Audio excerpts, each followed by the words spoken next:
Assalamualaikum warahmatullahi wabarakatuh. Dan nampak. kami daripada kota yang terakhir Masih tak nampak. Masih tak nampak.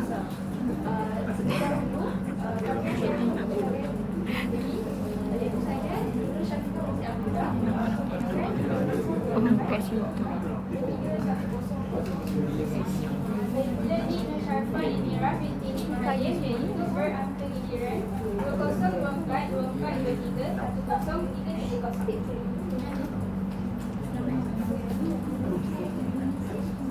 Baiklah, dahulu saya akan menerangkan tentang definisi literasi. Literasi adalah kemampuan seseorang dalam membaca, memahami, menganalisis dan mengolah informasi secara kritis. Literasi ini tidak hanya berbatas pada kemampuan membaca dan tulis, tetapi memahami perangkat tulis, berkomunikasi dan mengumpulkan informasi secara efektif dalam masyarakat. Literasi juga melibatkan aspek sosial dan kultural, membantu individu memahami dan berinteraksi dengan sekitar mereka. Saya akan menjelaskan tentang literasi membaca. Literasi membaca ini perlu kepada supaya individu dapat memahami dan menggunakan dokumen daripada pelbagai teks. Kerana ini penting dalam kehidupan sehari-hari dan pembelajaran sehari-hari. Dalam era moden ini, literasi membaca menjadi semakin penting kerana ia bukan sekadar berkaitan dengan bahan pencetak seperti buku dan surat khabar, tetapi juga melibatkan berbagai media seperti laman web, media sosial dan aplikasi pembelajaran. Individu yang mempunyai tahap literasi membaca yang tinggi mampu menilai maklumat dengan lebih baik secara kritis dan membuat keputusan secara sekejap. Murid-murid yang dapat membaca dengan baik kerana asas kewaspadaan telah kita sebelum kita buku sejak sekolah rendah. Kerana apabila mereka di sekolah rendah, mereka diajar untuk membaca. Kerana kita tetap pandai membaca, sehingga pelajaran akan lebih terganggu. Mereka mampu mengenal pengetahuan yang tidak diperoleh melalui pengalaman yang biasa. Berdasarkan definisi yang disampaikan tadi, dapat dijelaskan bahawa literasi bahasa, literasi membaca ini merupakan satu proses yang bermakna mempunyai tujuan, jangkaan, pengetahuan dan pengalaman. Boleh dapat integrasikan aspek tersebut untuk menghasilkan pembelajaran objektif supaya murid-murid dapat membuat keputusan yang tepat dalam meningkatkan proses pembelajaran dan pembelajaran. Baiklah, saya akan membincangkan tentang objektif literasi membaca. Yang pertama ialah memahami bacaan. Literasi membaca dapat membantu individu memahami strategi untuk memahami makna dalam bacaan. Pembaca boleh menggunakan teknik bacaan seperti skimming, iaitu bacaan sekilas, ataupun bacaan scanning, baca secara teliti. Sebagai contoh, ketika membaca teks akademik, pelajar boleh menandakan kata kunci dengan pelbagai warna ataupun bulatkan ataupun gariskan perkataan tersebut untuk membuat nota ringkas dan memahami isi kandungan teks tersebut. Selain itu, dalam teks sastera seperti cerpen atau puisi, pembaca perlu memahami unsur kiasan ataupun metafora yang disampaikan oleh penulis. Memahami bacaan juga penting kerana dalam membaca berita atau artikel ilmiah, pembaca perlu menilai kesahihan maklumat dan mengelakkan penyebaran berita yang palsu. Yang kedua ialah pencapaian kepentingan. Mencapai kepentingan peribadi, pendidikan, perbezaan ataupun sosial. Contohnya dalam bidang perniagaan, pekerja perlu membaca dan memahami kontrak, laporan ataupun email yang telah dihantar daripada syarikat untuk keputusan dibuat dengan tepat. Pekerja yang mempunyai literasi membaca yang tinggi lebih mudah menyesuaikan diri dengan persekitaran sesuatu tempat. Yang ketiga ialah membangun budi pekerti, mengembangkan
pelbagai maklumat, membolehkan seseorang berfikir dengan lebih mendalam dan logik.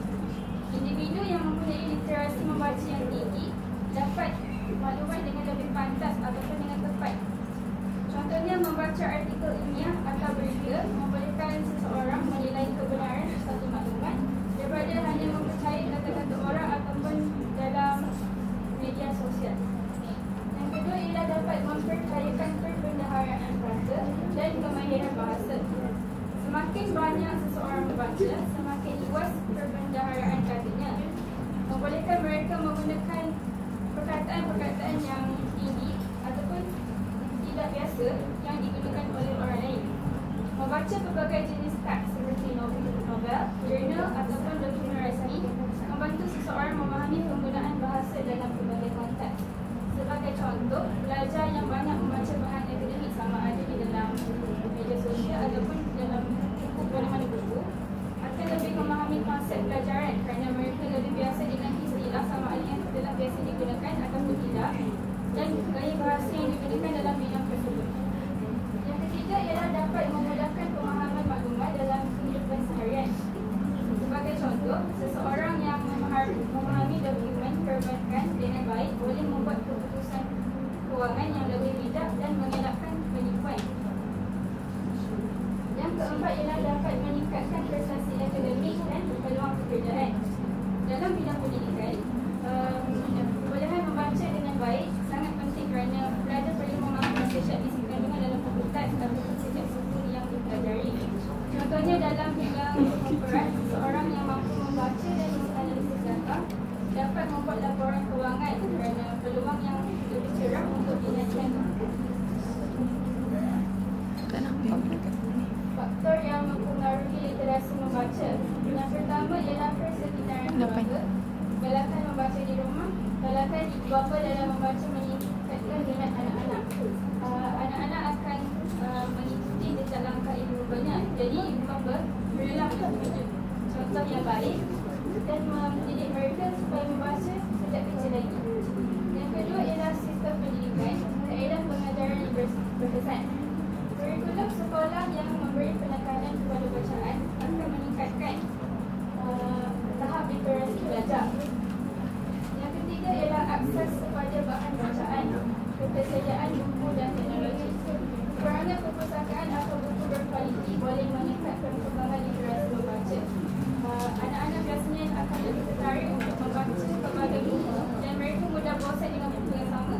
Jadi sekolah perlulah mendirikan pelbagai buku di dalam perpustakaan ataupun setiap kerajaan juga perlu mendirikan satu halaman untuk e-book yang mempunyai banyak buku.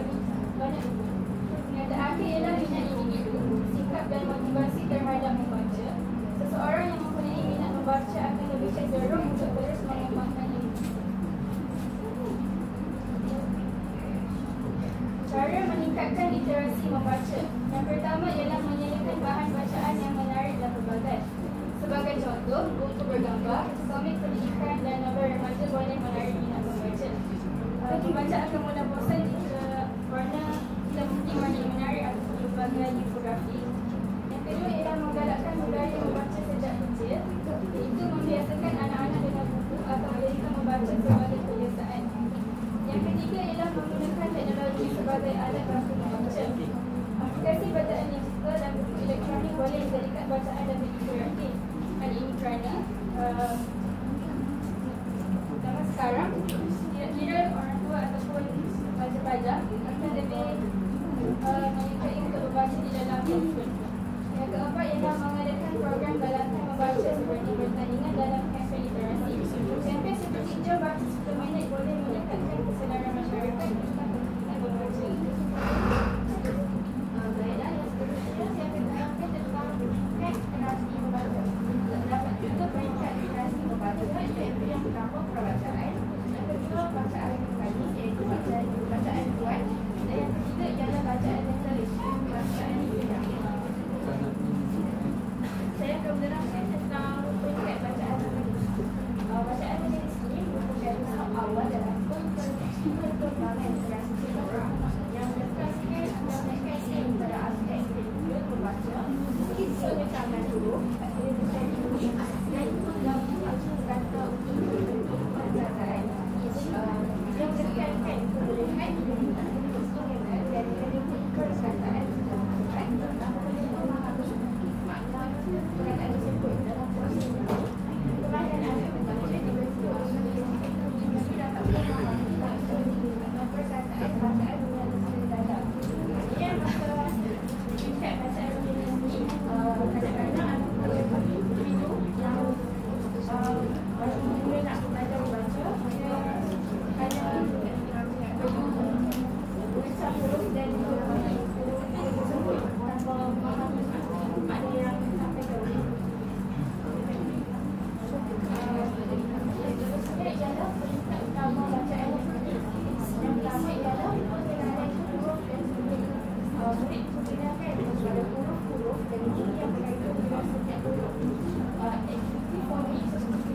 belajar.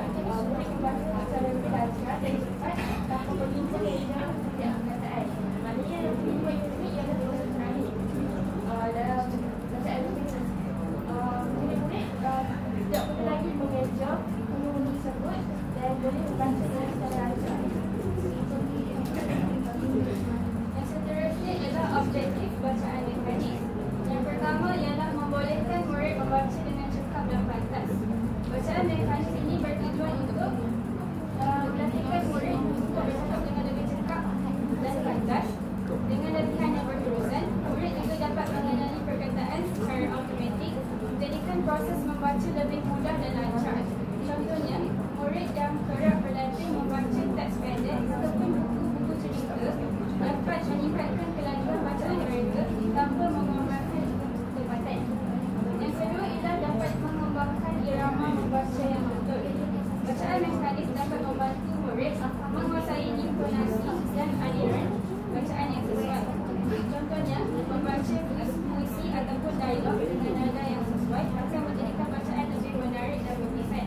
Jika mereka hanya membaca dengan mendatar, ia tidak akan menggambarkan sama ada ia adalah satu cerita ataupun puisi, cerpen ataupun sajak. Yang ketiga ialah mengembangkan unsur bahasa. Ini dapat membantu mereka meningkatkan kefahaman terhadap penggunaan tata bahasa yang betul dalam pertuturan dan penulisan, tidak kira formal ataupun tidak formal. Contohnya, dengan membaca ayat yang berulang-ulang, murid dapat memahami bentuk ayat pasif dan aktif dengan lebih mudah. Mereka juga dapat membezakan ayat aktif dan pasif tanpa silibus. Yang kelima ialah meningkatkan kemahiran membaca bersuara. Bacaan mekanis memberi penekanan kepada sebutan yang jelas dan penyampaian yang lantang serta bersesuaian dengan teks yang dibaca. Contohnya, dalam pertandingan bercerita ataupun definasi sajak, kejelasan sebutan dan kelancaran bacaan memainkan peranan penting dalam menarik perhatian pendengar. Jadi, apabila murid-murid ini masuk pertandingan bercerita ataupun definasi sajak, mereka akan lebih yakin untuk sebut dengan jelas supaya pendengar dapat dengar dengan sangat menarik. Yang keenam ialah mengenal pasti laras bahasa. Bacaan mekanik dapat membantu murid mengenali pelbagai jenis laras bahasa. Contohnya, laras sastra, laras ilmiah, laras undang-undang dan laras keagamaan. Contohnya, membaca teks akademik memerlukan nada yang lebih serius berbanding membaca dialog dalam cerita pendek. Seterusnya, dapat menikmati unsur estetik. Bacaan mekanik juga membantu murid menghayati unsur estetik. Murid dapat menikmati penggunaan metafora dan gaya bahasa yang menarik dalam susunan bacaan. Contohnya, membaca pantun atau sajak dengan ekspresi yang sesuai dapat membantu menghayati maksud yang tersirat dalam teks tersebut. Yang terakhir ialah dapat mengulas isi bacaan. Bacaan mekanik yang lancar membolehkan murid memberi tumpuan kepada isi bacaan dan seterusnya dapat mengulas kandungan yang dibaca oleh pendengar-pendengar. Murid juga dapat mengenal pasti idea utama, membuat ringkasan ataupun rumusan dan memberikan pendapat terhadap teks yang dibaca ataupun kita boleh sebut sebagai refleksi. Contohnya, selepas membaca petikan berita, murid boleh membincangkan isu yang telah didengar dan memberikan pandangan mereka tentang isu tersebut, sama ada kepada rakan-rakan, keluarga ataupun guru. Baiklah, yang seterusnya ialah contoh aktiviti bacaan mekanik. Yang pertama ialah latihan koordinasi, iaitu perencangan bunyi huruf dan semua kata. Murid-murid boleh mendengar bunyi huruf dan menyebutnya berulang kali. Contohnya, guru menyebut babiku dan murid mengulanginya. Jadi yang dapat disampaikan daripada latihan koordinasi ini dapat membantu murid mengenali dan menyebut bunyi huruf dengan betul. Manfaat yang dapat daripada aktiviti ini ialah dapat mengukuhkan penggunaan antara huruf dan bunyi untuk bacaan yang lancar. Yang seterusnya ialah kad pembahasan perkataan. Guru menyebutkan kad pembahasan dengan perkataan yang betul dan menyebutnya. Hal ini kerana kad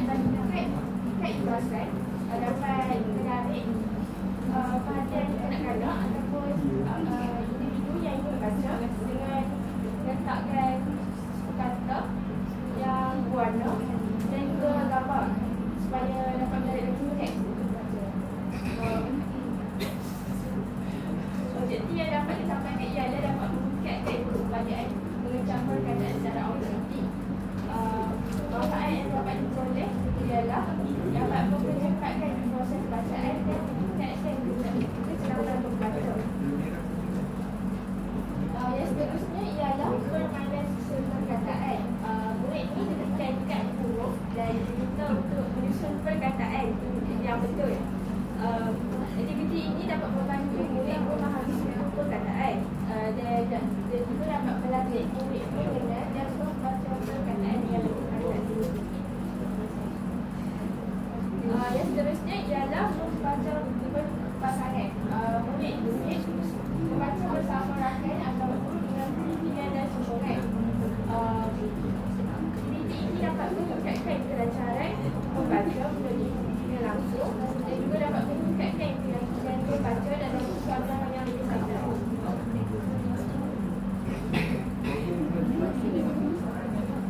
Yang terakhir ialah nyanyian dan pantun. Murid menyanyikan lagu atau melakukan pantun dengan sebutan yang jelas.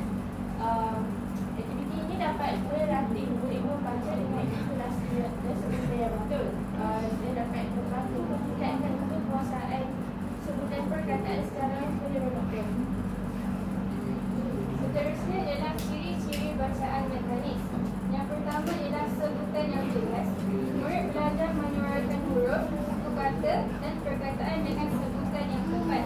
Contohnya, murid harus membezakan sebutan perkataan yang hampir sama seperti masa dan masak. Yang kedua ialah penggunaan tanda baca.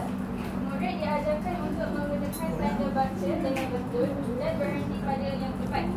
Contohnya, tanda baca seperti nokta, koma ataupun tanda soal. Contohnya, bacaan ayat tanya seperti siapa nama kamu harus dibacakan dengan nada yang lebih tinggi di hujung agar dapat menunjukkan itu adalah bentuk pertanyaan.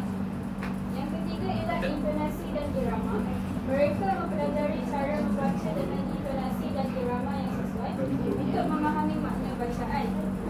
Intonasi merujuk kepada perubahan nada suara semasa membaca, manakala irama pula merujuk kepada aliran bacaan yang lancar dan berstruktur. Contohnya, ketika membaca cerita, ayat yang menggambarkan kejutan harus dibaca dengan nada yang lebih ekspresif.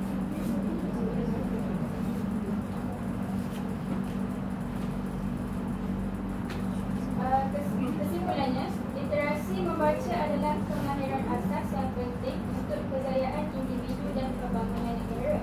Sokongan daripada pelbagai pihak diperlukan untuk meningkatkan tahap literasi membaca dalam masyarakat. Sekarang saya akan menerangkan tentang DBM dan cara penggunaannya dan kelebihannya.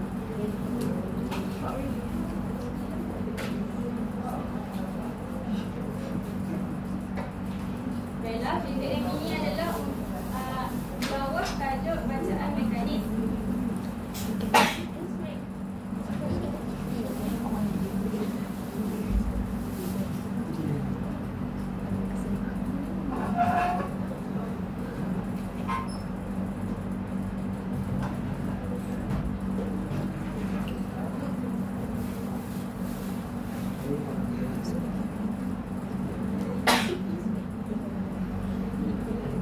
Baiklah, sekarang saya akan menerangkan cara menggunakan BBM ini. BBM ini adalah untuk mengajar murid-murid tentang suku kata dan cara menyusun suku kata dengan betul. Yang pertama ialah murid perlu mengambil satu gambar di dalam poket Doraemon ini. Okey, gambar yang saya dapat adalah bola. Jadi murid-murid perlu menampal gambar ini di cermin kereta. Kemudian memilih suku kata yang betul untuk perkataan bola tersebut. Baiklah, jadi sekarang saya memerlukan volunteer untuk membuat BBM ini. Saya cikgu. Okey, Hafizah dulu.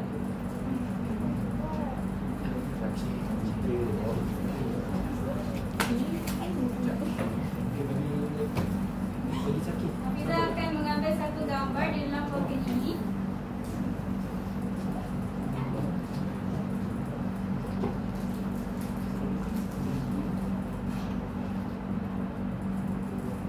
Okey, sila tampal objek itu pada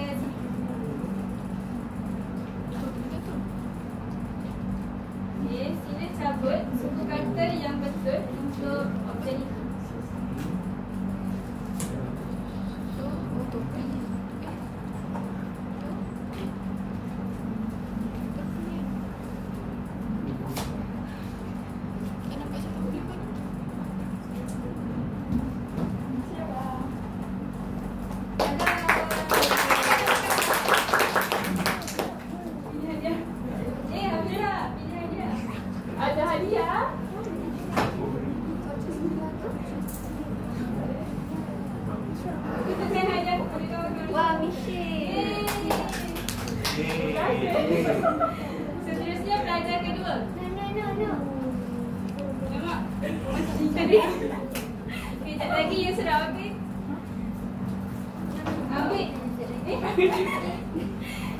Ambil satu gambar dalam poket.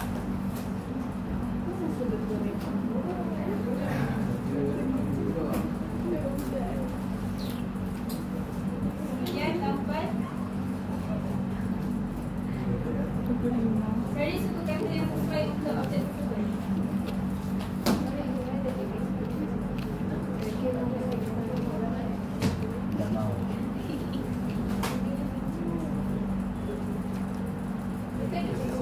Betul. Cuba baca ni.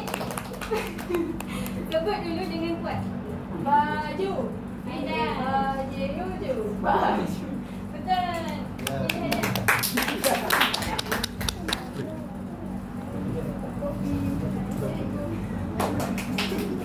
Pelajar yang seterusnya iaitu Yusra.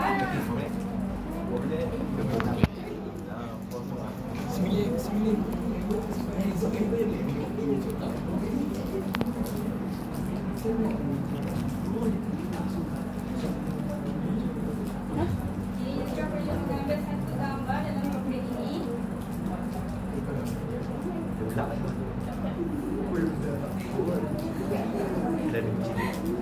Sempit je. Dengan tak tahu.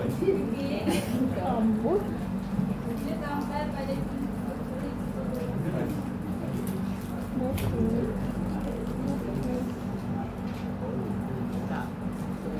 Cari suku kata yang berbeza dengan objek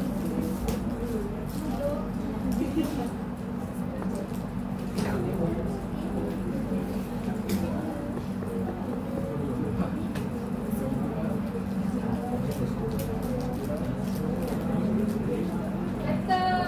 Cuba sebut dengan kuat. Eja sekali. Pandai.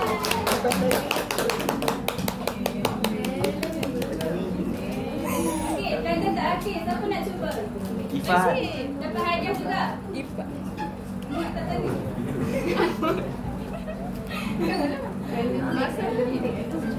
Saya tak faham. Ipan. Ya. Ya Allah.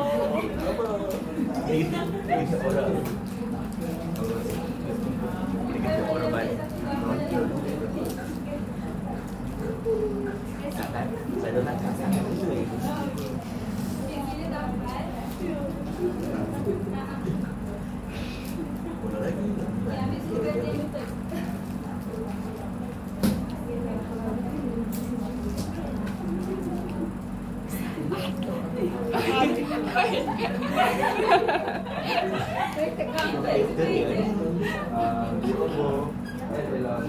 Pandai. Yeay, pandai. Beda kita pun. Last kita daripada lain lagi. Terima kasih. Ada komen tak? Ada.